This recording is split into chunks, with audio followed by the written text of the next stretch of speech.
Claire, I have an important question for you. Okay. What is your all-time favorite STEM challenge? Oh man, all-time favorite STEM challenge. All-time, ultimate, best ever. Goodness, that is a really deep question because I feel like there's levels of favorites because there's some that I'm like, "Ooh, I love this because the kids really got a concept." And then there's some that they're my favorite cuz the result is just so epic. And but you can't relate like a challenge that you can do with middle schoolers with what you do with kindergarten. So this is okay. You have no answer. Okay, well, okay, I can give you answers. Do you have a Okay, favorite? Do you have a favorite? so I have it. Of course, it's going to be context. And my Mhm. favorite challenge is one that I can balance learning outcomes with wow factor, high engagement, right? That's what we're going for Mhm. with STEM. And it's kind of works for all grades. And this is probably going to be an obvious one to you, but straw rockets is like Yeah. my go-to STEM challenge. I can do it in like a 20-minute outreach session, or I can do it in like a space club program where we're there for an hour and a half. And so they could just be launching rockets and changing variables kind of randomly, trial and error. Or we can like sit down and be like, let's learn about drag forces and thrust and do a free body diagram. And I can make this all the way to like high school physics level. And so to me, that's the one that comes first as like ultimate. But yeah, there's so much good stuff that we do. So what about you, Claire? Well, I was actually going to say that as one of mine. One, because I'm teaching it tomorrow with Oh, some of my students. And like you said, you can use it for any grade level. I'm going to be doing this one with fifth through seventh tomorrow. And I'm actually changing it up a little bit. And I think one of the reasons why it's one of your favorites and one of my favorites is because we talk about this all the time too. We use the Pittsco straw rocket mm-hmm. launcher, which is just so cool because you can control the variables and the kids think it's amazing, and it is. And we've done it with adults too. I even did this over the summer at the Food Truck Championship of Texas, Whoa. which happens to be in my hometown. And I did it as this big event. So I had a tent set up, and any kid could just come up and for free build a rocket and launch it with these straw rocket launchers. And it was a huge hit. We That's awesome. made maybe like 500 rockets. It was crazy. It was a big mess, but it totally worth it. And so I'm doing something a little different tomorrow. Is usually we go for either trying to hit a target with the rocket or going for the farthest distance. I'm assuming that's what you do too, usually. Both, yep. But tomorrow I want to teach another concept that I haven't done before, and I'm going to try to use the straw rocket launcher to do that, and that's talking about different types of orbits. Ooh. So I'm going to have them, their challenge, instead of hitting a target or going the farthest distance, is to hit a certain altitude and distance. So I'm going to have them try to land their rocket on a table. So it's not like floor level where their launch starts, and it's not like hitting something. It has to land on a table, like on a runway. And I'm calling that low Earth orbit. And we're going to see Cool. how that goes. That's cool. So there's so many science topics that you can tie into that. And that's one we haven't done before. So That I'm is a really excited to good try it one. out. Oh, nice. Yeah, I like that. And I've had people also do something similar where it's like, how can you get it glide the farthest, right? Mm. So instead of just like land the farthest, but like reach the farthest distance. So there's so many connections with that one. Okay, what else? What other favorites do you have? Okay. I really like the. Okay. I'm going to go real big and then I'm going to back up and do smaller challenges. Okay. Okay. I really liked the weather balloon project I was because it's just assuming you so were going to say epic. that. Yeah. That is a pretty epic challenge that is very stressful and amazing at the same time. Yes, and I think I like it so much because of the risk of failure is so big. So therefore the reward is so big. And it's Exactly. really hard to replicate that on any other challenges. So but in the classroom, I would say another one of my favorite challenges is roller coaster, Yeah, just classic. because it's so fun and it's a great way to teach about energy. So I know a lot of people have done that with cardboard tubes. That's usually what I do, like the toilet paper tubes. And we add in different ways to make it harder by you have to have the constraints. You have to have a turn, or I haven't made them do a loop before. Have you made them do a loop? I've never explicitly asked them to do it, but I've had a student attempt it, and it was pretty impressive because you have to get enough speed, right, to get all the way around. So that was good middle school challenge. Okay, I think I might add that in this year because I kind of want to do it on my own too Try first. it, yeah. Yeah. Last summer, my kids, not last summer, 2 summers ago, when the pandemic closed all the schools down, we still had to submit things or my kids did, not me, that they were doing to get their technology grade. And my daughter wanted to make a roller coaster. And so she was like, well, how do you do that? I was like, well, how big do you want it? She goes, as big as me. So we totally made one that was taller than her, and she's in third grade now. So it was pretty awesome, and I had a That's lot of epic. fun. So I see how the kids really enjoy it because I really enjoyed making one, and I feel like they remember it longer when they enjoy it more, and it's one of those that's more easily accomplished. So that gratification is there pretty early. So it makes a really good kind of an intro to stage 2 STEM challenges. And it's the perfect one for family nights. That's probably my most popular station that I've seen are roller coasters because the dads get so into it. They're really competitive. And I mean, the moms too. And they're like making it all pretty, you know, and the dads are like faster and how high can we go? And, and I think that, you know, it's competitive in a sense, like, you know, with the rockets and who can go the farthest. But the roller coaster is a little vaguer. Like, how do you have a better roller coaster? So it could be like more turns or like add a loop, but there's always room for improvement. Like you can always make it faster and bigger. So that's a good one. And then I was thinking for back to the big ones, like you said, weather balloon.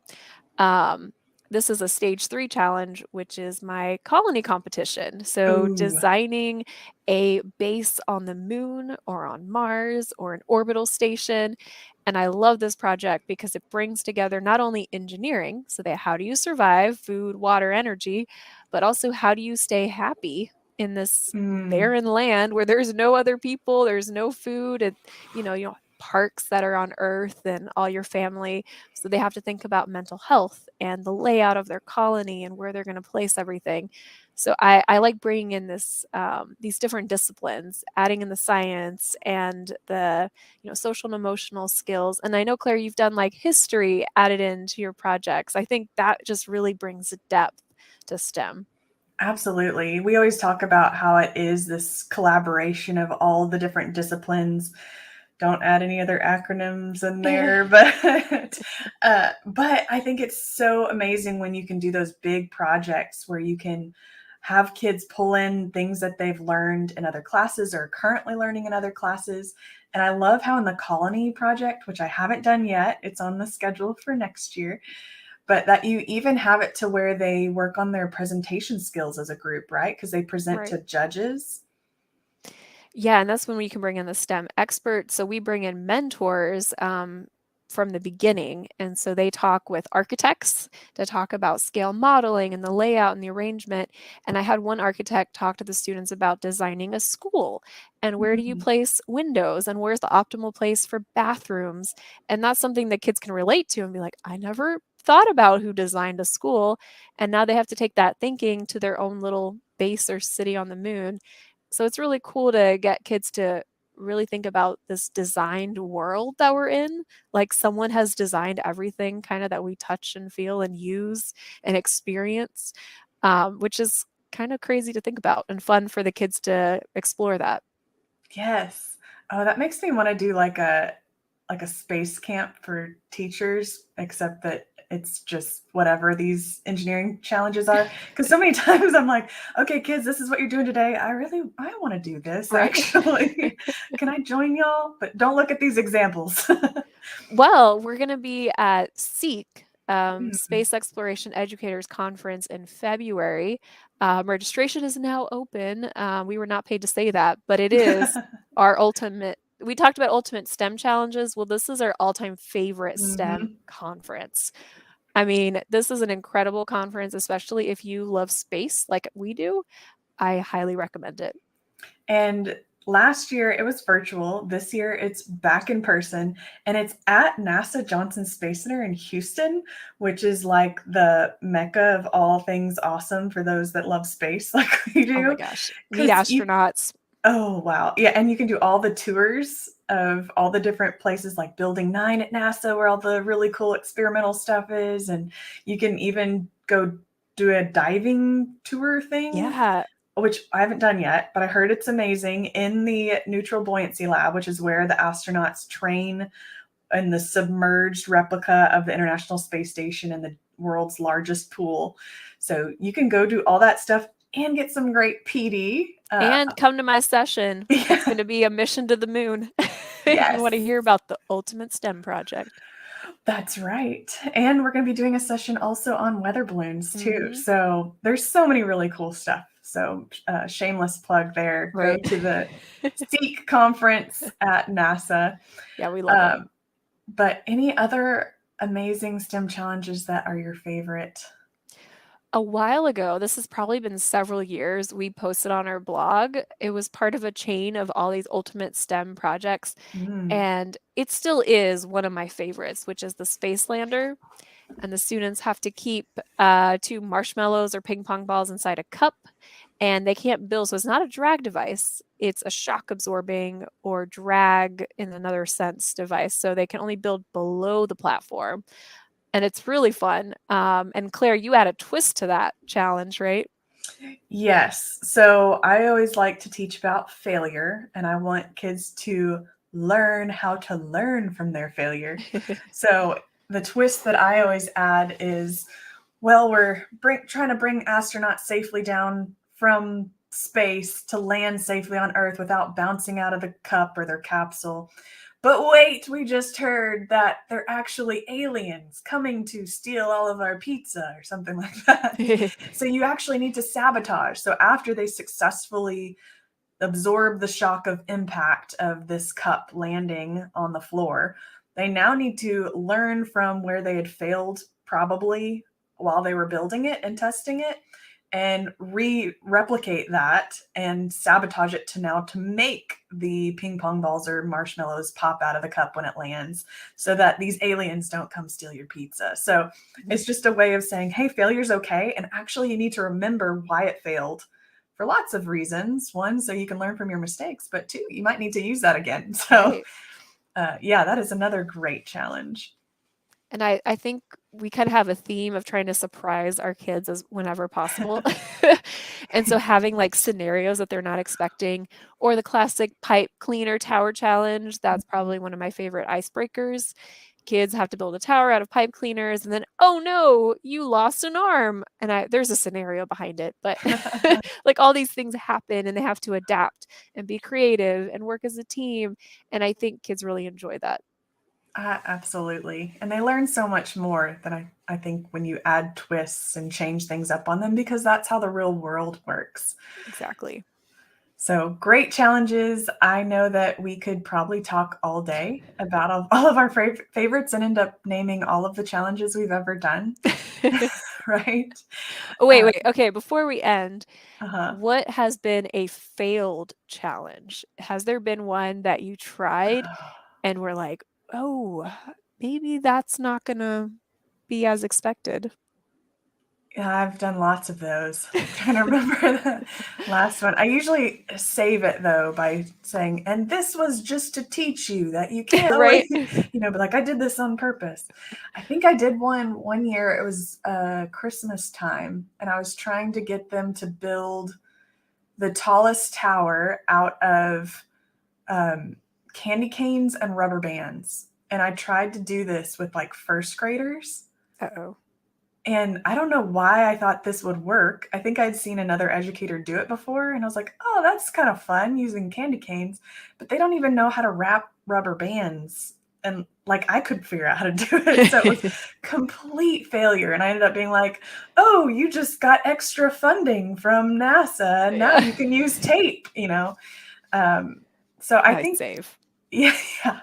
I think usually it comes down to the materials that we're using, and so then I'll open it up to them and make it a brainstorming session. So whatever the challenge is, it's usually material failure. I Yep. say, "Okay, I can see that this is not working. If you could have any material that we have in this classroom, what would you then use?" And then they'll come up with ideas. We brainstorm some more and then come up with a better idea. So it's really good to have those kind of failures. I My first year teaching, it was like sheer panic, but now I've embraced it. Yep, and that's exactly my experience as materials, or the design constraints are maybe a little bit too Mm. difficult, or running out of time. Like you're trying to cram in this like really awesome challenge, and then they're just frustrated and they're running out of time and scrambling, and it just teaches them important lessons about the real world and managing your time, and things fail. That's true. And hopefully they won't if we teach them how to endure failure over That's and right. over again. All right. Well, it's been great talking with you. And any last thoughts on the ultimate STEM experience or failed experience? I will be posting more about my rocket experiment because this could be a failure.